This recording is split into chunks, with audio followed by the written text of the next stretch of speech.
Um, Hi again. How are you? Good morning, good evening, good afternoon, good night. And so we continue with our series on what to tell your child in the place of grieving.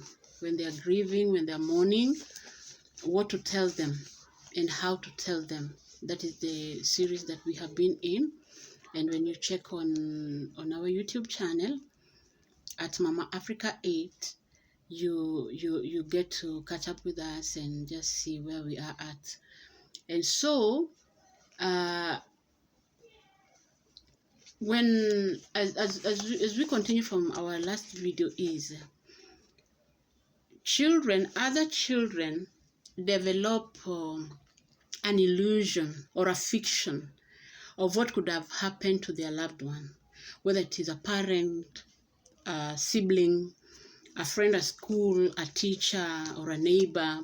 They because of what they're hearing and what they're guessing, they can develop like a fiction or an illusion into their minds, and they get to grow up with that. But other children may pick up half-truths from outsiders and develop strange fears, okay? Like, for example, following an accidental death, a young one may want to avoid either the car or bus or building or place which was in some way connected with the accident. So in case of an accident, okay, and they're told, the outsiders, you did not tell them yourself what happened to whoever it is that they're grieving, whoever it is that they should have grieved.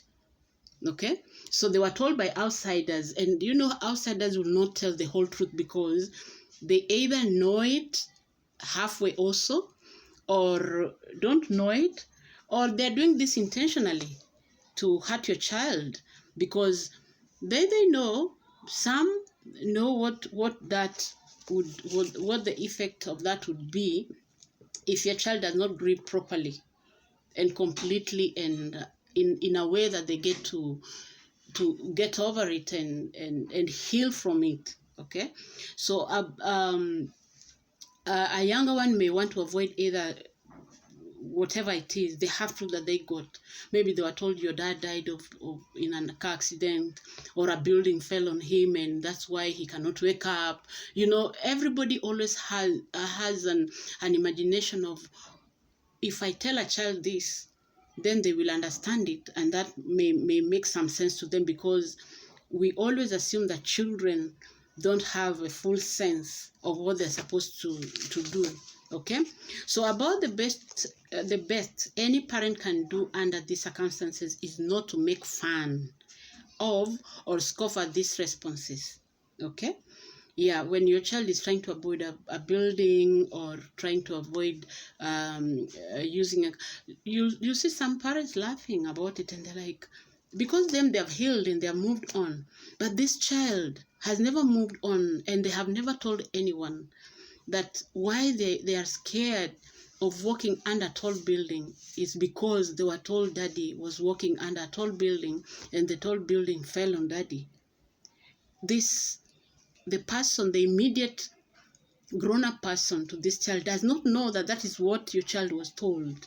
And so your child does not walk under tall buildings, or avoids taking cars, or avoid using motorbikes, because they were told something about it and you did not know because they did not tell you. You are also grieving, or rather you chose not to tell them what exactly happened. So please try not to make fun of a weird reaction of your child after bereavement.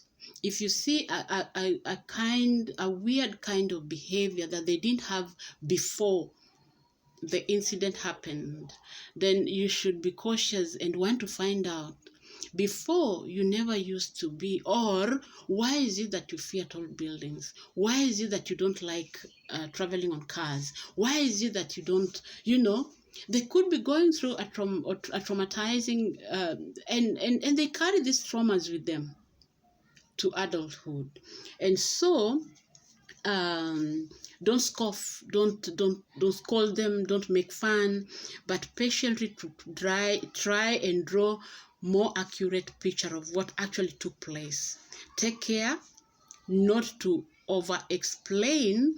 If they perhaps open up and tell you, I don't want to walk near a tall building because daddy, a tall building fell on mommy, that a tall building fell on so and so school, or maybe it is what happened, or maybe it is half truth of, as we can say, that in like in the case of wars and conflicts and riots in the city, or children see these things and they go through them. So however, should your child develop continuing behavior problems such as learning difficulties, truancy or unwillingness to go to school, start stealing or taking things that do not belong to them, or a host of other symptoms that spell trouble, you will know that his problems are more complex. Perhaps he's pushing away some disturbing and hidden guilt feelings connected to the dead person that continue to plague him. Okay? For example, I've said in the previous video, maybe as parents, sometimes we talk to our children. Maybe the deceased parent used to say, you children, one day you'll take me to the grave. You will one day take me to the grave. You are coming late. Teenagers, young adults, okay? The younger ones. And so these children carry this guilt with them because they start saying, was I the one who make him or her die? Perhaps it is because I used to disturb him. Perhaps it is because I never used to listen. Perhaps because when I was a teenager, I disturbed my parents so much and that's why they died. And so if you are the other parent that is remaining, okay, if a child's grief seems to take too long, and you have realized and noticed it is because of the grief and that's why they're behaving this way, then, or if he shows no signs of grief but instead goes about with a mournful expression and way and says nothing, that is also alarming sign that this one who will go numb, does not say anything, but from the time the person whom you lost died, they just lost it. They lost whom they used to be. They don't talk anymore. They don't relate anymore with other people. They don't have friends anymore. And so that is also alarming. So, okay. So these may be signs of deeper problems. So continuous anxieties and anxious questioning about death, or a morbid interest in dead animals, like they will also ask questions about dead animals because they also grieve about pets. Okay, they grieve of pets, the ones that we keep at home. So they may hide anxieties that are not apparent. So professional counseling may be needed to get at the root of such difficulties. If you see that you have tried everything that you can, and you have sent people that you could to them to talk to them, and it is not working, then you need a professional counselor. They're professionals, and so there is how it is different, how it is done. All right, and so that is part 3 of how children, or of what, or rather what you should tell your children, or your grieving child, or your grieving children, and how you should handle it, and what you should look out to during grieving time and during grieving period in your household with different siblings. As we said earlier, children grieve differently, one from the other, because as we always say, and we can never emphasize enough, that these children are different and unique in their own ways. And so you don't expect, you don't go around saying, why aren't you like your brothers? Why is it that everybody else has healed and has moved on, but you can't move on? So you try as much as possible to avoid such narratives, because when you do, you break them more.